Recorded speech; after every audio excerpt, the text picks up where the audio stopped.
বিদ্যালয়ের ব্যবস্থাপনা কমিটির সম্মানিত সভাপতি উদ্বোধক জনাব আনোয়ার হোসেন টিপু ভাই আমাদের মাঝে উপস্থিত আছেন।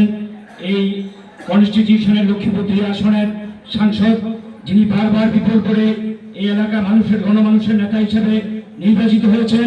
আজকের অনুষ্ঠানের সম্মানিত প্রধান অতিথি জনাব আবুল খায়ের ভূঁইয়া মহোদয় আমার মাঝে উপস্থিত আছেন।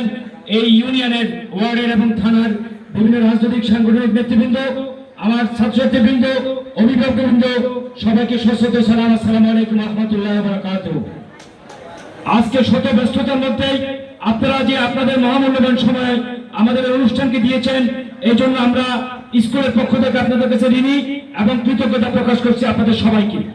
সম্মানিত সুধী, আপনারা জানেন এই প্রতিষ্ঠানটা একটা স্কুলের যাতায়াত ব্যবস্থা এবং রাস্তাঘাটের সংকটের কারণে আজকে আমাদের এখানে স্কুলের অবস্থাটা, স্টুডেন্ট অবস্থাটা দিন দিন সীমিত হয়ে যাচ্ছে।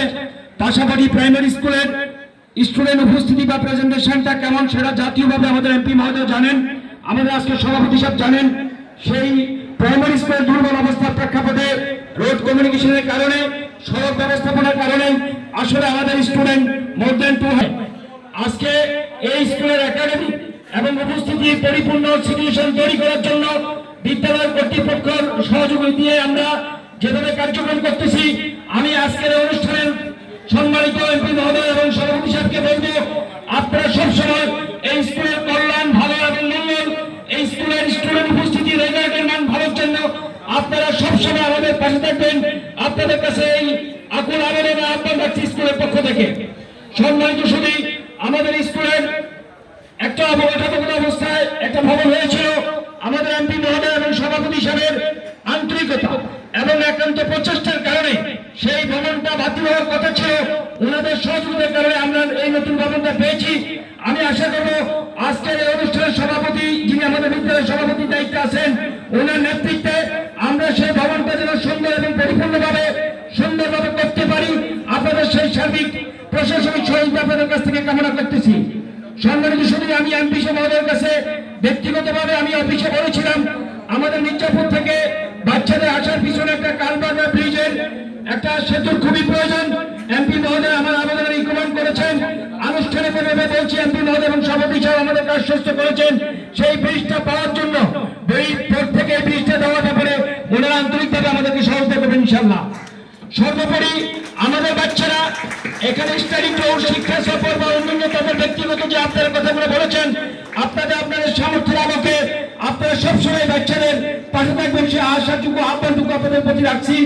সর্বশেষ আমাদের এমপি মহোদয়ের অন্যান্য প্রোগ্রাম আছে, যার কারণে আসলে উনি চাচ্ছে না এখানে সমাধি কেন্দ্রের আরো কয়েকটা প্রোগ্রাম আছে, যার কারণে এখানে সামাজিক রাজনৈতিক যেসব নেতৃবৃন্দ আছেন তাদেরকে আমরা এই স্কুলের পক্ষ থেকে বক্তব্য দেওয়ার তেমন সেই সুযোগ দিতে পারছি না। যদিও স্বাদ আছে, সাধ্য নাই। আসলে উনি তো বিভিন্ন কাজে ব্যস্ত, এখান থেকে উনি অন্য প্রোগ্রামে যাবেন, যার কারণে আপনাদের কাছে আমি যে কথা বলার যে সুযোগ দিতে পারি নাই, এই জন্য আমি স্কুলের পক্ষ থেকে আপনাদের কাছে ক্ষমা চেয়ে নিচ্ছি। আপনারা আমার এই সুযোগটা না দেওয়ার জন্য আমাকে ক্ষমা সুদৃষ্টিতে দেখবেন। সর্বোপরি আপনাদের সবাইকে সশ্রদ্ধ সালাম, শুভেচ্ছা এবং ধন্যবাদ জানিয়ে আমি আমার বক্তৃতার শুরু বলবো, এই সামনে স্কুল আপনাদের স্কুল, এটা আপনাদের এলাকা, এটা আপনাদের অঞ্চল, আপনাদের সন্তান এখানে পড়ে, এই যে প্রাক্তন ছাত্র আছে তারা এখানে প্রেজেন্ট আছে। এই স্কুলের যে কোনো কল্যাণকর, ইতিবাচক এবং মঙ্গলময় কাজের জন্য তোমরা যখন যেভাবে পারো আমার কাছে আসবা। আমি অবশ্যই তোমাদের যে কোনো লিগের আবেদন, তোমাদের আহ্বান আমি সাথে রাখবো। এই আশাবাদ ব্যক্ত করে আমি আমার বক্তব্য শেষ করছি। খোদা হাফেজ। আসসালামু আলাইকুম ওয়া রাহমাতুল্লাহি ওয়া বারাকাতুহু। ধন্যবাদ।